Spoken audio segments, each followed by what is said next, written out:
আসসালামু আলাইকুম। আজ আমি আপনাদের শোনাব এক দরিদ্র কাঠুরিয়া আব্দুল্লার এমন এক মহাকাব্যিক কাহিনী যা আপনার হৃদয়ে ঈমানের এক নতুন আলো জ্বালিয়ে দেবে।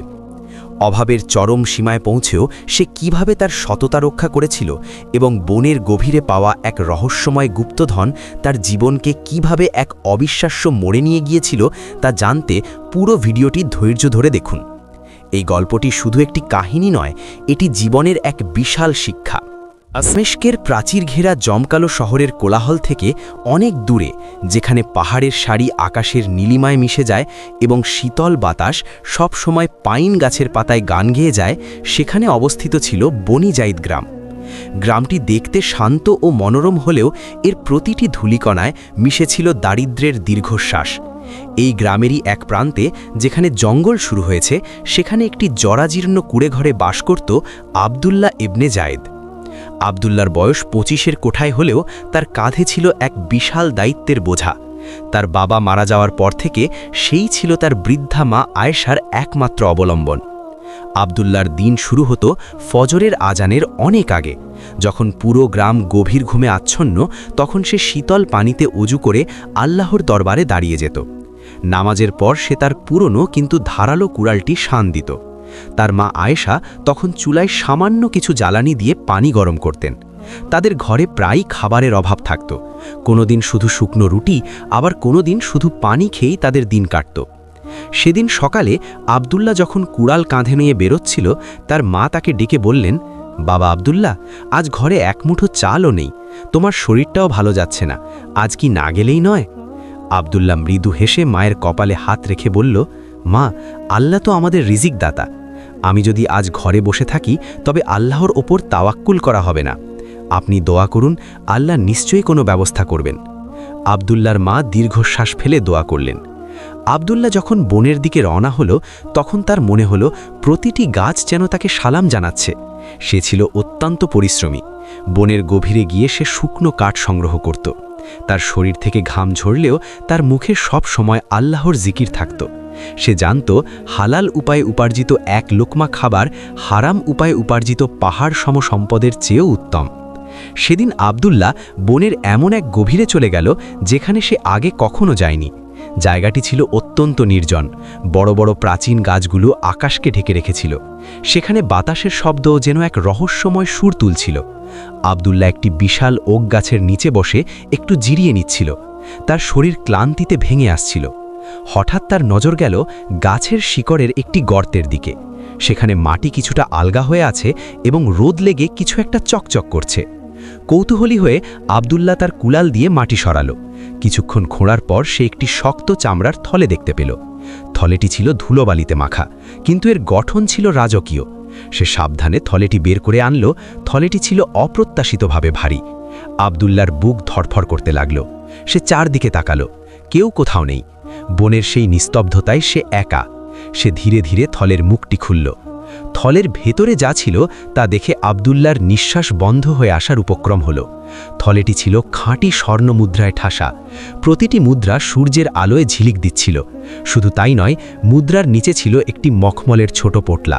সেটি খুলতেই বেরিয়ে এলো 5টি বড় বড় নীলকান্তমণি এবং একটি বিশাল হিরে, যা থেকে রামধনুর মতো আলো বিচ্ছুরিত হচ্ছিল। আবদুল্লার হাত কাঁপতে লাগল। সে জানত এই সম্পদ দিয়ে সে শুধু তার মায়ের চিকিৎসা নয়, বরং পুরো বনি জায়েদ গ্রামটি কিনে নিতে পারে।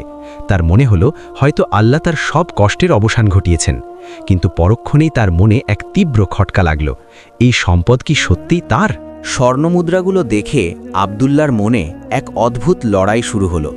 শয়তান তার কানে ফিসফিস করে বলতে লাগল, আবদুল্লাহ, তুমি কেন এত ভাবছ? এই নির্জন বনে এই সম্পদ কে রেখেছে? কেউ দেখেনি তুমি এটা পেয়েছ। এটা তোমার ভাগ্য। তোমার মা অসুস্থ, তার ঔষধ দরকার। তুমি কি চাও তোমার মা বিনা চিকিৎসায় মারা যাক? এই সম্পদ নাও, তোমার সব দুঃখ দূর হয়ে যাবে। তুমি কি জানো না, অভাব মানুষকে কুফরির দিকে নিয়ে যায়? আল্লাহই তো তোমাকে এটা দিয়েছেন। আবদুল্লার মনে হলো শয়তানের কথাগুলো যুক্তিযুক্ত। সে তো চুরি করেনি, সে তো এটা কুড়িয়ে পেয়েছে। সে ভাবতে লাগল, এই টাকা দিয়ে সে একটি বড় বাড়ি বানাবে, তার মায়ের জন্য সেরা ডাক্তার আনবে, আর তাকে কোনোদিন এই হাড়ভাঙা খাটুনি খাটতে হবে না। কিন্তু তার অন্তরের গভীরে থাকা ঈমানী নূর তাকে বাধা দিল। সে মনে মনে ভাবল, এই সম্পদ যার হারিয়েছে সে নিশ্চয়ই এখন হাহাকার করছে। আমি যদি এটা আত্মসাৎ করি তবে কিয়ামতের দিন আল্লাহর সামনে কি জবাব দেব? দুনিয়ার সামান্য সুখের জন্য কি আমি আমার আখিরাত ধ্বংস করব? আল্লাহ কি আমাকে দেখছেন না? সে থলেটি আবার বন্ধ করে দিল, কিন্তু লোভ ছিল অত্যন্ত শক্তিশালী। সে বারবার থলেটির দিকে তাকাচ্ছিল। তার মনে হচ্ছিল এই স্বর্ণমুদ্রাগুলো যেন তাকে ডাকছে। সে ভাবল, হয়তো এর মালিক অনেক ধনী, তার কাছে এই সামান্য সম্পদ কিছুই নয়, কিন্তু আমার কাছে এটা জীবন মরণ সমস্যা। আব্দুল্লাহর কপালে ঘাম জমছিল। সে কুড়ালটি হাতে নিয়ে আবার কাটতে চেষ্টা করল, কিন্তু তার হাত কাঁপছিল। সে বুঝতে পারল এই থলেটি তার জীবনের সবচেয়ে বড় পরীক্ষা। সে মনে মনে দোয়া করতে লাগল, হে আল্লাহ, আমাকে শয়তানের ধোঁকা থেকে রক্ষা করো, আমাকে আমার সততার ওপর অটল রাখো, আমার অভাব যেন আমার ঈমানকে গ্রাস না করে। বাড়িতে পৌঁছে আব্দুল্লাহ সরাসরি তার মায়ের ঘরে গেল। আয়েশা তখন বিছানায় শুয়ে কাশছিলেন। আব্দুল্লাহর অস্থিরতা দেখে তিনি জিজ্ঞেস করলেন, বাবা, আজ তোমার কি হয়েছে? তোমার মুখ কেন এত ফ্যাকাশে? তুমি কি কোনো বিপদে পড়েছ?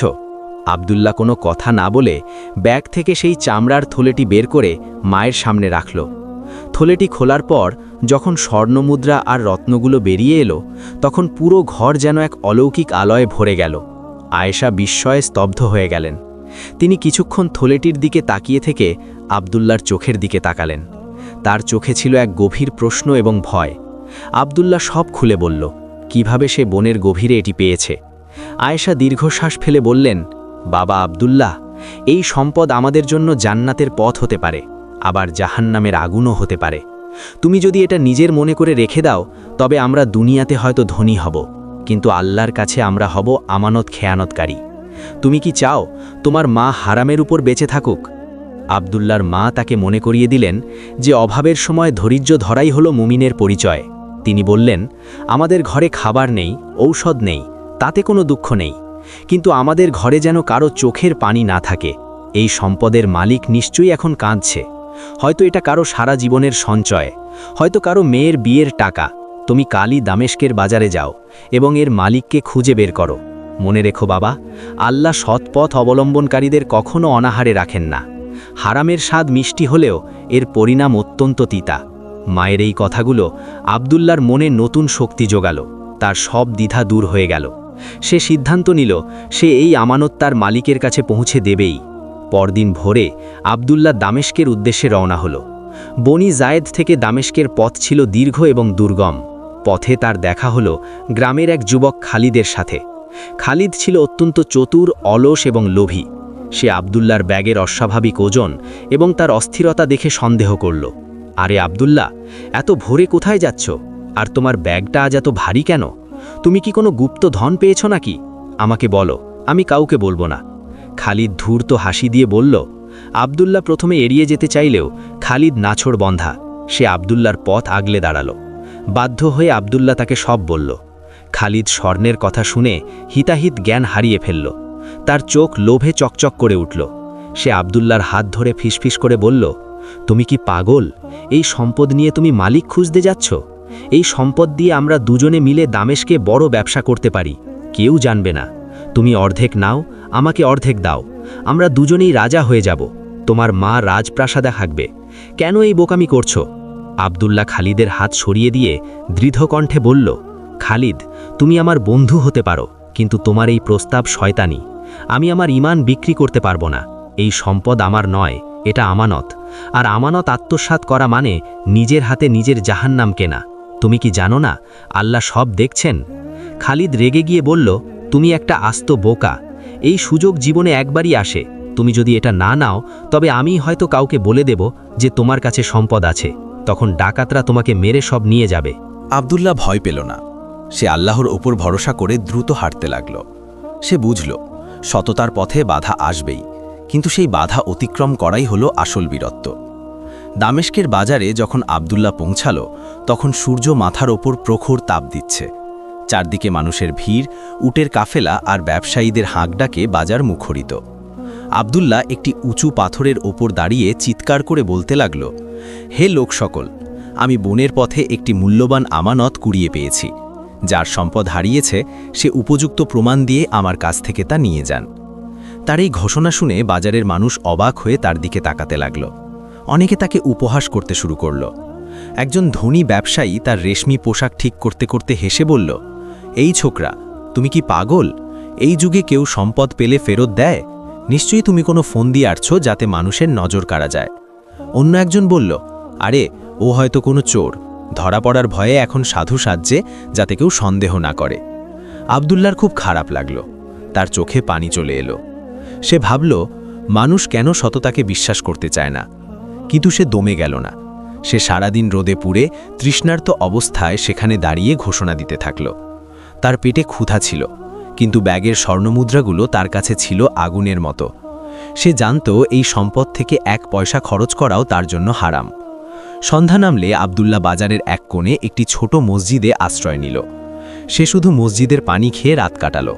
তার মনে হচ্ছিল হয়তো মালিক আর কোনোদিন আসবে না, কিন্তু তার অন্তরের এক কোণে বিশ্বাস ছিল যে আল্লাহ তাকে এই পরীক্ষায় একা ছেড়ে দেবেন না। সে সারা রাত আল্লাহর কাছে দোয়া করল যেন সে এই আমানত নিরাপদে পৌঁছে দিতে পারে। দ্বিতীয় দিনও আব্দুল্লাহ বাজারে একই ঘোষণা দিল।